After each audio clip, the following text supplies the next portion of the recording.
గద్దరన్న లేకపోతే తెలంగాణ లేదు. గదర్ అంటే అర్థము హిందీలో తిరుగుబాటు. గదర్ పార్టీ ఉండేది.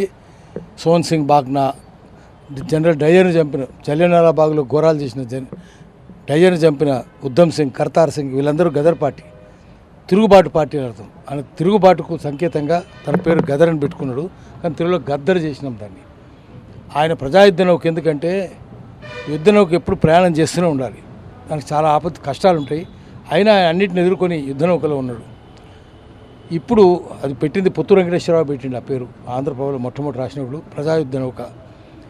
గద్దర్ను అసలు అందరికంటే ఎక్కువ గౌరవించింది చెన్నారెడ్డి. అందుకని ఆయన మీద కేసులను రద్దు చేసి ఆయన విడుదల చేసిండు.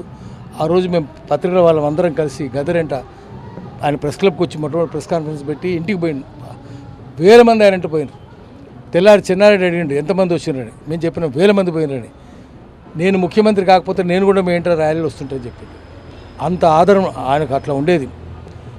ఇప్పుడు ఈ ప్రభుత్వం చెప్పాల్సింది ఏంటంటే గద్దర్ లేకపోతే తెలంగాణ లేదు. అది వీళ్ళకి అర్థమైతే లేదు. కేసీఆర్కి అర్థం కాదు. కేసీఆర్ అసలు గద్దరే మొదలుపెట్టిండు కదా. తెలంగాణలో డీఇండస్ట్రియలైజేషన్ చేసినప్పుడు, పరిశ్రమలను మూసేసినప్పుడు, Allwyn, ideal, IDPL, private rules, republic forge, DBR mill, నేతాస్ మిల్, ఆయంజా మిల్, నిజాం షుగర్స్ అన్నీ మూసేసినప్పుడు అప్పుడు గద్దర్ తెలంగాణ ఉద్యమం అందుకున్నాడు. ఆ కార్మికుల ఆర్తనాదమైంది ఆయన. ఆర్తనాదం నుంచే తెలంగాణ ఉద్యమం పుట్టుకొచ్చింది.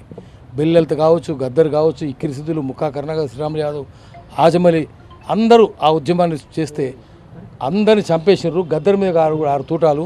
ఆయన అదృష్టం బాగుండి మంచి డాక్టర్ వచ్చినందువల్ల నిజామ్స్ హాస్పిటల్లో బతికి బట్టగట్టిండు. చివరిదాకా పోరాటం చేసిండు. ఆ 6 తూటాలు 1 తూట ఇంకా మిగిలిపోయింది. అది లేకపోతే ఆయన ఇంకా బతుకుతుండే. అది వీపులో ఉన్నందువల్ల అది పారాప్లేజియా వస్తే తీసేస్తే, కానీ తీయనందువల్ల షుగర్ పెరిగింది. షుగర్ లెవెల్స్ పెరిగి రకరకాల ఆర్థిక సమస్యలు, ఆరోగ్య సమస్యలు వచ్చినాయి. అయితే ఆయన మీద కేసులు పెడుతుంటే, తుమ్కూరు కేసు పెడితే ఆ కేసు రద్దు చేయమని కర్ణాటక ముఖ్యమంత్రికి మన ముఖ్యమంత్రి రికమెండ్ చేయాలి. రికమెండ్ చేయని పోతే ఆయన ఇంటర్వ్యూని కూడా ఇవ్వలేదు ఆ ముఖ్యమంత్రి. ఈ ముఖ్యమంత్రి ఏమో గద్దర్ పేరు పెట్టిండు, ఇంకెవరెవరికి అవార్డులు ఇస్తున్నాడు. వీళ్ళు గుర్తిస్తలేరు, వాళ్ళు గుర్తిస్తలేరు. తప్పు. తెలంగాణ ప్రజలు గుర్తుపెట్టుకోవాల్సింది ఏంటంటే గద్దర్ లేకపోతే తెలంగాణ వచ్చేది కాదు. గద్దర్ లాంటి కళాకారుడు భారతదేశంలో లేడు, అసలు ఎక్కడ లేడు. మొత్తం సమస్యను ఆయన ప్రజల సమస్యను పట్టుకొని కుటుంబాన్ని వదిలేసి, భార్యను వదిలేసి, పిల్లలను వదిలేసి, తల్లిని వదిలేసి ప్రజల మధ్యలో ఉన్నాడు. ఎప్పుడు చూసినా అడవులు ఉన్నప్పుడు అడవులు ఉండు, బయటకు వచ్చినాక ప్రజల మధ్యన రోజు ఒక ఊరు వచ్చిండు. ఎక్కువ వరంగల్ ఆయన కేంద్రంగా ఉండేది. ఇక్కడ నుంచే ఉద్యమాలు నడిపిండు. వరంగల్ అంటేనే ఉద్యమాలు కాబట్టి ఇక్కడ నుంచే నడిపిండు ఆయన. మనం ఇప్పుడు చేయవలసింది ఏంటంటే ఈ ప్రభుత్వము మేము ఈ తెలంగాణ వచ్చిందంటే మేము ముఖ్యమంత్రి అయినామంటే గద్దర్ వల్లనే మేనము అనేది గ్రహించాలి. మంత్రులైన వాళ్ళు కూడా ఆయన వల్లనే ఏంటంటే గ్రహించాలి. వాళ్ళు రుణం తీర్చుకోవాలి. గద్దర్ పేరు శాశ్వతంగా ఉంటాడు చూడాలి. కానీ మేము విగ్రహాలు పెడతామంటే కర్నూలులో, కరీంనగర్లో స్థలం ఇస్తలేరు గద్దర్ విగ్రహం అంటే.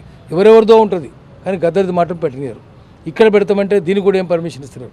హైదరాబాద్లో పెడతామంటే తెల్లాపూర్లో అక్కడ పర్మిషన్ ఇవ్వకపోతే పెద్ద పోరాటం చేస్తే పర్మిషన్ దొరికింది. ఎందుకు గద్దర్ది పెడతారు? దొంగలందరూ విగ్రహాలు ఎందుకు ఉంటారు ఇక్కడ? గద్దర్ది ఎందుకు ఉండదు? తెలంగాణ ద్రోహులది ఉంటుంది, గద్దర్ది ఉండదు.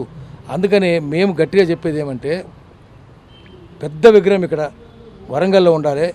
వరంగల్, హన్మకొండ 2 జిల్లాలను ఒకటి చేయాలి. తెలంగాణకు రాజధానిగా, 2వ రాజధానిగా వరంగల్ను మార్చాలి. వరంగల్కి అర్హత ఉంది అది.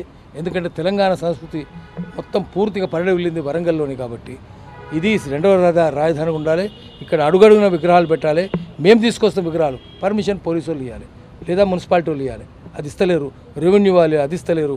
మేము అందుకనే ఎందుకు భయపడుతున్నారు? ఆ గవర్నమెంట్లు భయపడ్డాయి గద్దర్ అంటే. ఈ ప్రభుత్వాలు కూడా ఎందుకు భయపడుతున్నాయి? అందుకని మేము ప్రభుత్వాలు గట్టిగా అడుగుతున్నాం. మీరు రుణం తీర్చుకోవాలంటే, మీరు గద్దర్ రుణపడి ఉన్నారు, ఆ రుణం తీర్చుకోవాలంటే గద్దర్ పేరు శాశ్వతంగా ఉంటట్టు ఉండాలి. కర్ణాటకలో హవేరీలో కర్ణాటక ఫోక్లోర్ యూనివర్సిటీ ఉంది, జానపద కళల విశ్వవిద్యాలయం ఉంది. తెలంగాణలో కూడా గద్దర్ పేరు మీద ఒక ఫోక్లోర్ యూనివర్సిటీ పెట్టాలి. పెడితే అది గద్దర్కు ఘనమైన నివాళి అవుతుంది.